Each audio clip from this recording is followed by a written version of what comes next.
श्रीमद् वेङ्कटेशाय मङ्गलम्। स्वतः सर्वविदे सर्वशक्तये सर्वशेषिने सुलभाय सुशीलाय वेङ्कटेशाय मङ्गलम्। परस्मै ब्रह्मणे पूर्णकामाय परमात्मने प्रयुञ्जे परतत्त्वाय वेङ्कटेशाय मङ्गलम्। आकालतत्त्वमशान्तमात्मनामनुपश्यताम् अतृप्त्यमृतरूपाय वेङ्कटेशाय मङ्गलम्।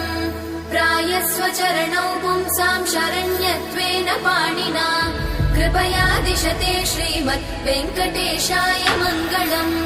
दयामृततरङ्गिण्यास्तरङ्गैरिव शीतलै अपाङ्गैः सिञ्चते विश्वं वेङ्कटेशाय मङ्गलम्। स्रग्भूषाम्बरहेतीनां सुषमावहमो